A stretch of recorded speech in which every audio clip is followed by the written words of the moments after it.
following is a presentation of Main Street Media, your source for news, sports, and information on Main Street in Middle Tennessee.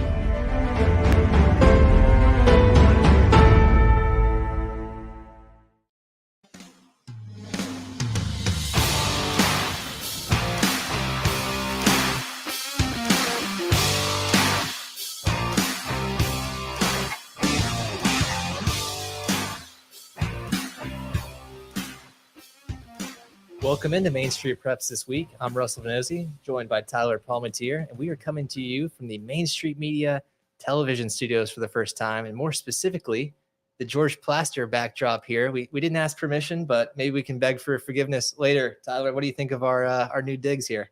Yeah, I think if we're going to do a show in here, we probably should get our own souvenir on the wall, with George's permission, of course. Yeah, we'll have if to he would let us dig into the memorabilia, maybe contribute something here if this is going to become a regular thing. But anyways, we are here to talk high school football. Of course, everything that happened last week in week 6, looking ahead to this Friday as well. A lot more action on tap. And of course, the highlight of the show is our guest. And today we've got East Nashville coach Jamal Stewart. His team is riding high. They are 6-0, coming off a big win over Independence. And we are joined by Jamal now. Coach Stewart, how you doing today? I'm doing well, man. Thanks for having me on.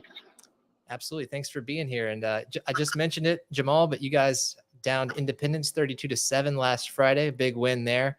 And you guys weren't the only Metro school that had big wins. There was Cane Ridge beating CPA, on Overton beating Northwest. There was McGavick beating Franklin. The list goes on and on from there. Pearl Cone also shut out defending state champion Tullahoma. 2 years removed from the COVID shortened season, Jamal, I mean, what do you just make of where the district stands at this point? I feel like we're finally getting back to where we need to be. It hit a lot of people hard, but Metro was really tough. We really couldn't do anything. You know, we were out of the weight room for 2 years, and the weight room is important. And we try to hang our hat on the weight room, and we were out of it for a while. And like I said, after 2 years, I feel like we're finally getting our feet back on the ground and where we need to be and what our expectations are, with no bumps in the road to keep helping us excel. Hey, Jamal, when you came on board, I'm trying to remember if you were part of the scheduling, of all these larger class schools. But, when you kind of look at those tough non-region teams that you schedule against, non-region teams, when you go back and schedule those, how many of those do you actually think you're going to win when you schedule them in the future? So I did make our schedule. And to be honest with you, all of them. I mean, that's my expectation. Good. I mean, I'm just being real. Now, what happens on Friday? Any Friday, anybody can go down. But expectations. I mean, I want it to be a good football game, and I want our guys to experience some football in other counties and other districts and things of that nature. And it's good football, So I feel like, we put the schedule together. I don't want to put a schedule together to guaranteed a 10-win undefeated season without any pushback. But I also want a 10-game schedule where we got to fight. And, we got to develop and learn and things of that nature. So, when I put a schedule together, I feel like we can win them all no matter what. I mean, I'm never going to go anywhere and say, no, we can't win that game. So that's kind of one of them trick questions, man. Wasn't supposed to be, but, Yeah, great answer there, Jamal. But, that schedule certainly helped you guys last year. I mean, that you guys had all kinds of tests before you got to the playoffs, and it seemed to pay dividends there, of course, advancing to the Class 3A state championship game. And I'm curious, in the 10 months since then, what has advancing that far done for your program? Have you guys seen an uptick in fan support or player participation or anything like that? Oh, well, the fan support is there. Our community is supporting us and doing little things that we need. And, they're always trying to reach out and say, hey, can we do this? Or do you need this? And how can we help? And, of course, everybody wants to be on a winning program. And like I said, we had a great season last year. And there's more kids trying to try out. But a lot of kids realize it's easier on the outside looking in because we put these kids through a lot of battles. And excuse me, I'm in my weightlifting class right now. That's my football players if you hear them in the background. So, but we put them in a battle. So it's tough. Practice is tough. We're hard on them. We make them, grind it out, and then hopefully, we try to make it where Friday's a little easier than Monday through Thursday. But I mean, you tell it's the Tyler. Everybody wants to be a part of the program. You got kids asking, how do you get to East? Because you have to apply to go to East. You can't just, hey, I'm in the neighborhood. I can go to East Nashville High School. That doesn't work like that. So, things of that nature have picked up. But, it's just still, no matter what, when you get in here, you realize, oh, man, these guys are really working. So a lot of people want to get in, but a lot of people don't finish, if it makes sense. That's absolutely right. And just to kind of add some context to this non-region schedule, wins for East Nashville over Independence, Father Ryan, Hillsboro, all schools well above their classification. So that's kind of that's been a big story of Metro football, and part of that has just been the play of Zach Beard, Jamal. He seems like he's improved tremendously, over 900 yards passing, 11 touchdowns, 1 reception going into last week. Is there a specific area that you have seen where he's maybe made the most progress? Well, Coach Terrence Love and myself work with Zach and the quarterbacks every day. We do a lot more film study. We sit him down and we let him kind of tell us what he likes. Now, ideally, it's not been perfect, but it's been a better season starting off than it was last year. He's just grown. He's been a different type of leader. And he's connected well with his wide receivers. And, he puts the ball where it needs to be. His accuracy's got a lot better. His feet have got a lot better as well. So he wants to run the ball so much, and I really won't let him. I mean, he can. We do it a little bit, but he's just been pinpoint accurate lately. Kind of shaky last Friday, but, that's part of it. That crowd, that environment, it's different. It's something they've experienced all year so far. So I expected that. But, yeah, he's been just a tremendous leader for us, and he is one of those guys that, it's going to be hard to replace, but while you have him, you better enjoy it because he does everything you ask him to do. Well, Zach's been doing a great job passing the ball. It's been Traquan Waters running the ball for you guys. He's been a big contributor, piling up the 100-yard games and the big stats, seems like every week. And it's a pretty neat story, too, Jamal. I understand that he was previously a linebacker, at one point left the team, and now he's back. How much has his return meant this year and for that offense and just kind of for the team in general? Yeah, Traquan is actually, to be honest, he's one of our better linebackers. But me and Coach Simpson, our D coordinator, sat down and he was like, man, he's very valuable to what we're doing on offense. And he was like, he can sparingly use him. So he's been mostly on offense lately. But Traquan can really play linebacker. And he's just stepped up. We have this a lot where, kids when they're younger, they feel like all the older guys are going to play. I'm just going to fall back. And wait till it's my turn. And that's kind of the mentality I'm trying to get rid of around here. But that's kind of the mentality he had. But when I got here, everybody kept telling me he was a great running back for freshman football 3 years ago. And then he was just so nonchalant, sitting back. I didn't see it. So it's just like we have other guys, like he said, that's in front of him. But no matter how old you are, I tell the freshman kids, if you're one of the best options, you're going to play on Friday night. We have freshmen playing on Friday night right now, getting some reps here and there. And then my right tackle, Malik Bolden, has been starting for us since he was a freshman. So, we tell them that. And then it's just like, he was kind of, I play JV, I'll sit back, and yada, yada, yada. And it's just, that's how he was. But last year, he was doing well. And then Amarian Ford just took off. He just had a great season. So he just played defense and fell back. And then it just kind of like fell back from the team. And then this year he's been in the weight room since the first week of February, and he has not fell off yet. Like, he's a leader, still a quiet kid, but he leads by example. Yes, sir, no, sir. He's in the weight room. He's watching film. He's breaking down things. He's helping clean up the field. He's a true leader. And like I said, he stepped up tremendously for us as a senior this year just by leadership. And on the field, it's transition to the field as well. Like I said, he wants the football. He wants to put the team on his back, and he'll do whatever you ask him to. But lately, on Friday night, he's been the man with the ball in his hand. Yeah, that's really interesting, Jamal, because Amarian Ford last year, I believe he was a position changeover from linebacker. Is that accurate? That's exact. So Same thing. Coaches said, so one of my coaches said, so every year we get and have our meeting, he's like, well, we just know Jamal's still a linebacker, so let's just find another replacement.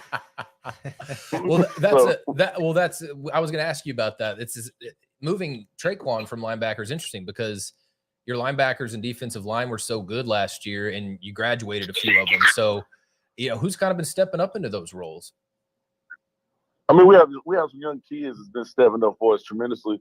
A lot of sophomores, a couple of junior kids has been stepping up. We have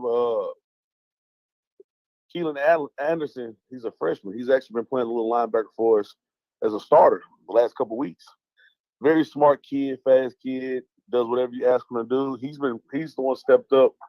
And then we on the D line, like I said, we have a rotation going right now. Like I said, Tion Curry stepped up for us on the D line. Peyton McEwen has stepped up for us. We call him William Fubu. So he's number 22. He's our senior D line captain. He's been tremendous for us, doing a great job. And like I said, Jordan Houston, he's outside linebacker DN for us. He's definitely been one of the guys that's been a staple in our defense. So it's those guys right there. Everybody just stepping up and just being the team players that we need them to be to just continue on what we've been building. A lot of these guys played sparingly last year, but the team from last year set the foundation on what to expect and what we're going to do. So they're kind of just feeding off of that and keeping it going for us lately. Jamal, the last time we talked, you guys had just survived that scare from Hillsborough, and that was a game that you said you saw coming. You were kind of worried about, but you were hoping that it was going to be a wake-up call for the players. And since then, you guys have rolled to wins over Jackson County and Independence. Do you think the team's pretty locked in now at this point in the season? Yeah, because I think they realize that, like I said, I always harp on respect the game of football, and we didn't respect the game of football week. We won easy over them last year, and then this year we feel like we can do it again because they're 0-3, but people don't realize they play really good teams. Their schedule's brutal too. And call. And the kids responded well. They took the coaching, they took the criticism. We can't do that to get to where we want. And they've refocused a lot. They're anxious and for the scout breakdown. We laughed at that. They wanted Saturday morning. They wanted Sunday morning. That's how fast they want it. So they can prepare for the next week. And that's exciting to see the kids want it just as bad as we do to prepare. So, we kind of been building off that big time. So. Hey, last thing, Jamal, then we'll get you out of here. You've spoken about this before. Your school lacks a practice field, and that puts a lot of wear on the game field. And I hardly know any high schools that don't have a practice field, at least nearby campus. Have you gotten any feedback from Metro about whether that's a possibility, or what have the conversations been like kind of officially between you and your Metro school officials about that? Well, like I told you last time, our admin is doing a great job trying to, help us out as much as they can, but it's out of their hands. And we're actually the only school without a practice field or another field to use as a practice field. And, so last week we actually practiced on the game field because we had an away game. So, even though we gave it some time off, we just practiced on it a little bit. But as of right now, I don't know what the future holds for us and having a practice field. That was the biggest push for us getting turf, was because the wear and tear on our game field. We're the only one without a practice field. So, it wouldn't be an issue. So we got some people in the community that are backing us and want to, build some things for us. Jamie Hollins, who's a neighborhood lawyer, he's a really good friend of mine, great supporter of East Nashville. He's doing a lot of the footwork and talking to people and finding investors and guys of that nature that want to help the community and help and see the importance of why we need it. Like I said, we share campus with a middle school program, with our middle school as well. So they actually practice on the side on a little patch of grass, which we don't like that for them. And then also they play their home games here, and then soccer, then band. And then, you want to build community relationships. You want the East Nashville Little League, flag football league and things of that nature. You want them to play in the community as well. And we would love to have them on our field as well because they're East Nashville Little League. for East Nashville athletics. So, it's bigger than just us. It's really about community, and that's kind of what I'm trying to bring here and build here is community involvement and get the whole East Nashville, involved. So, but right now, I just don't think that's a focus point on what Metro's doing right now. And like I said, it's to the point where you don't even you understand it's adversity. And like I said, preach to the kids, adversity is going to happen all the time. So we just really don't harp on it lately. I know that might sound crazy to some, but we focus on Friday and we just go from there. Like I said, it's kind of draining. But like I said, you don't want to add nothing to your plate or the kids' plate to be frustrated about. So we don't even focus on it no more. We focus on do more with less. So that's what we do. Yeah, I mean, that's winning on Friday, taking care of things on Friday nights tends to lead to bigger things. So you guys are doing that well, and it does sound like there's some good maybe momentum or efforts going in that area. So Jamal, thanks so much for joining us today. Great stuff. And we'll be keeping tabs on you definitely the rest of the season. I appreciate you guys for having me on. That has been East Nashville football coach Jamal Stewart. Really appreciate his time today. And I want to remind everyone that this podcast is sponsored by the Tennessee Highway Safety Office. Fans don't let fans drive drunk. We're going to take a quick break, Tyler, and then come back with our takeaways from week 6.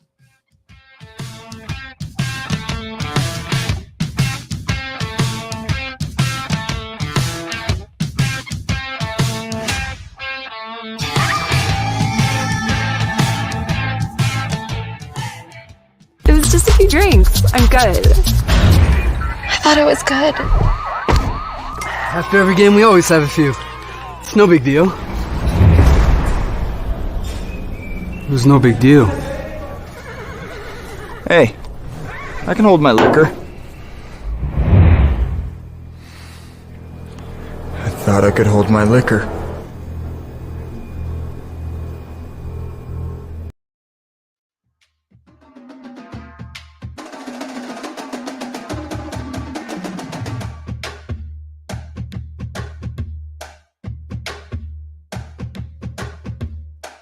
We are back here on Main Street Preps this week, and as we were talking about our takeaways, Tyler, from last week, I want to lead it off with this. I hope for East Nashville and Jamal's sake that this is not true, but I'm wondering if there's a Main Street Preps this week guest jinx developing here, because let's just go through the last 4 weeks of guests that we've had on here. Will Kreisky from Riverdale, Will Hester from Ravenwood, Brian Rector from Father Ryan, and Brian Guthrie from Rockvale have all gone on to lose the Friday after their Tuesday appearance. So I hope that's not a jinx that's developing, but we've got a solid month now of data that shows that it might be. Well, in a solid few days, because last week I wrote about interceptions, how good and accurate BA sophomore quarterback George McIntyre had been with no interceptions. And of course, first series at Friday, he gets one thrown, but it was a tipped pass by a teammate. So, it's not like he threw it right to somebody, but yeah, George and I had kind of a laugh about it after the game. And I'm sure Coach Cody White he's probably got my phone number blocked by now. But as we kind of get into takeaways, Russell, I'll just lead off with mine. I mean, that was watching BA and NBA last week. It was such a great quarterback matchup with Marcel Reed at NBA, the Ole Miss commitment, also playing, and he played great. But really, it was I thought it was kind of a night just to see how McIntyre handled a high profile game in his own stadium. And he finished 15 to 25 for 226 yards and a touchdown in that pick. But more importantly, was part of a comeback effort that just fell a little bit short. The kid's good. He at 6'5" and being kind of skinny, he really runs around with a long stride, and he's more elusive than you think. So I can't be more impressed with him every time I see him. And if you talk to him, you can tell he's also already super mature. So obviously has a super bright future as a player. It is interesting, Tyler, as we're kind of seeing the final weeks of some of the best quarterbacks around here, Chris Parson, Kenny Minchie, Marcel Reed, we're starting to see that next crop develop. George McIntyre, obviously one of them. Yeah. But then I know there's another guy you want to talk about, Nashville Christian quarterback Jared Curtis. Man, he's looked great. I saw him against Good Pasture, and he just passes the eye test. He's kind of that same build as McIntyre, real tall and big and can sling it. And the results are starting to show that he might be heading for a great career too, as the Nashville Christian team there. When you compile all the young quarterbacks in this area, even the guys who might not be Division I or Power 5, with the class in 2023, the trio of 4-star quarterbacks, this is an awesome year for quarterbacks in the area. Obviously I don't have the institutional knowledge. I haven't been here forever to know when the last great one was, but look at Jared Curtis's number. He's a freshman and he hasn't gotten the start all year. Jeff Brothers brought him along slowly, but Curtis is in that spot solid now, and he threw for 332 yards and 5 TDs last week. I believe that final was 59-51 over Davidson Academy. So not a whole lot of teams putting up almost 60 points, Russell. And kind of my last takeaway from last week was just watching NBA. I think I was reminded of last year how the pandemic was such a negative in our lives, but it did sort of all of a sudden with the cancellation, we got Lipscomb Academy in Oakland, this awesome game to kind of decide, who was the best team in the state. And I just think this year, I wish we could get some way to get NBA and Lipscomb on the schedule. That'd be such an amazing game when you look at the talent those two teams have and also the talent of the coaches. So pipe dream, but that crossed my mind while I was covering that game Friday. It made our job really easy putting together the rankings last year because we had that nice little round robin between CPA and Lipscomb Academy. They obviously play because they're in the same region. And then you had CPA Oakland and Oakland Lipscomb Academy. So we knew exactly who the best team was based on on-field results, and that turned out to be Oakland with Lipscomb right behind them. But I'd love to see the same thing this year with Lipscomb, NBA, and Oakland, because who's to say that one of those teams is better than the other right now? I don't know. I mean, we've got them ranked. I believe we've got them ranked Lipscomb, Oakland, NBA, but there's probably some people that would argue that at this point. And that's a great really argument. Don't have any way to argue against them because they haven't played each other and they're not going to. And I think there's some uncertainty about who would win in those games. I mean, definitely, yeah. I really think there would be. I think they're all really good teams. But if you're a fan or a coach or player from each team, I think you can easily make an argument that your team should be number one. And I wouldn't really be able to argue back. I mean, I guess we have Lipscomb ranked, so we've got our reasons. But I would accept any argument that all three of those teams could be number one. Yep. Been a fun year so far of football. And hey, on the way out here on this segment, just want to give a hat tip to Metro football. I know we talked about it with Jamal, but man, what a week they had last week. And I mentioned all the teams that won, and won impressively too. I mean, Pearl Cone routed Tullahoma, Overton ran over Northwest, Franklin or McGavick took care of Franklin, East Nashville rolled over Independence, and then great win for Cane Ridge, pulling it out against CPA. That's still a good CPA team. I know maybe they've fallen down with a couple losses here, but that's still a good team and an impressive win there. So, and on that note, it's important to note that Cane Ridge won without Reggie Goodlow, who was really their best running back through 3 or 4 games before he went out with a hamstring injury. So that was without one of their best players. How about that? We're going to talk about Cane Ridge in just a moment in our picks segment coming up, but first we're going to take another quick break.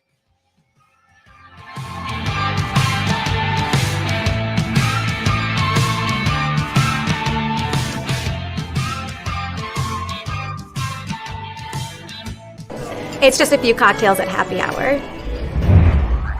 It was just a few cocktails at happy hour.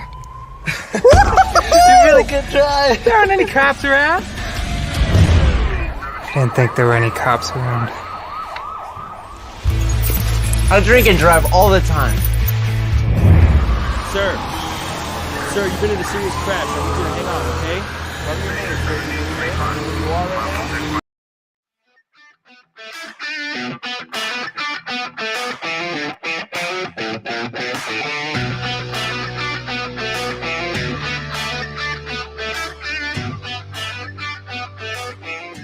Hard to believe, but week 7 is already here in the high school football season, and we are going to talk about some of the biggest games in the Nashville area, leading it off with Cane Ridge at Smyrna. We've got this one pegged as the game of the week, and it is shaping up to be a real tight contest, Tyler. Yeah, it was a tough one for me to pick. I've got Cane Ridge 21-20. I just like Cane Ridge coming off the win at CPA for reasons that we mentioned. I think Mose Phillips III is probably one of the better wide receivers around here that we doesn't maybe get talked about a ton. I mean, we wrote a story about him earlier in the year, but he's almost good for 100 yards receiving and a touchdown every game based on a lot of the stats I've seen. So, but Smyrna has Arion Carter, one of the best linebackers around, and he'll probably be the best defender they face. So it's going to be a close one, I think. I've got Cane Ridge taking it as well, 28-24. I think it's going to be a one-score game. And Siobhan Abdullah, he's going to be the dark horse. Quarterback, kicker. He does just about everything for them. Really impressive player there. So we'll see about that one. Should be a great game. Another game that should be pretty interesting, a Metro Nashville battle here. McGavock at Overton. Both teams only have one loss. And this one has a chance to be another maybe one-score game. On one side at Overton, you've got Ryder Hagan, great quarterback that's committed to TSU, really slings the ball all around the field. Of course, he's got a great receiver too, and Tyson Edwards going to Memphis that can make plays all over the field. On the other side, you've got McGavock, a program on the rise under second-year coach Frederick Burnett, and they're looking good as well. They've got Marcellus Bass had a 200-yard rushing game in the win over Franklin. So this was another tough one, but I have Overton taking this one in a bit of a shootout, 42-35. Yeah, I'm going to take Overton. Let's say 40-30. Strange score, but I like Overton. It was interesting with McGavock how they went to the ground last week, going to their running back, whereas normally they're kind of a spread out offense. But I kind of like Overton at home as maybe a coin flip. Ryder Hagan leads a really good offense over there, and this is a huge game. Mathematically, neither team's really eliminated from the race. So still means something, and it's going to have big implications on the third and fourth spot too. Yeah, and getting that, if you can get that home playoff game, makes a world of difference. So those teams need that win there. Let's stick in the area here with a game that we were just talking about a little bit with Jamal. Green Hill at East Nashville. It's another one of those tough non-region games for the Eagles. What do you think about that one, Tyler? Yeah, I like East Nashville 28-24. I'm going to go with the home team. I'm going to go with the hot hand. There's no reason to pick against East Nashville now. The win over Independence was really impressive. We mentioned Waters, what he's done, just a guy who's emerged. And that's, I think, probably opening up a lot of lanes for Zach Beard and made for the great season that he's had so far. Yeah, real balanced attack they've got there. And I made that mistake last week of picking against East Nashville, so I'm not going to do it here. I've got the Eagles taking it 22-21. I feel like this is going to come down to an extra point or a 2-point conversion. It's that tight of a game. Mm-hmm. And lastly, Franklin Road Academy at Christ Presbyterian Academy could be another good one here. FRA has really narrowed the gap this year under first-year coach Justin Geisinger. Of course, he's got a great running back in Ty Clark III to help him do that. Meanwhile, CPA kind of reeling a little bit. Nothing to be ashamed of, though. They've lost to NBA, Brentwood Academy, and Cane Ridge last week, so they need a win. I do think CPA at home is really tough to beat, so I'm going with them 35-24. Yeah, I'm going to go with CPA, let's say 35-25. I just want to go one up on your score. All right. No, but I don't think CPA is going to drop another game back-to-back like this. They only rushed for 112 yards last week. I mean, it's probably been a while since CPA's done that with the guys they've had at quarterback and running back and the way they pounded people on the ground. So I don't think that's going to happen again, and probably going to be an amazing game for people who like running backs and blocking, because Ty Clark on the other end, he's ready for a big game too, like you mentioned. So I like that matchup. I think CPA wins. It should be a fun game. And of course, to keep up with all the action, be sure to visit mainstreetpreps.com. We will keep you updated throughout Friday night, Saturday morning, all throughout the week with other sports as well. So that's definitely a page you want to bookmark. And I want to remind everybody one last time that this podcast is sponsored by the Tennessee Highway Safety Office. Fans don't let fans drive drunk. We appreciate you joining us today, and we'll see you back here next time on Main Street Preps this week.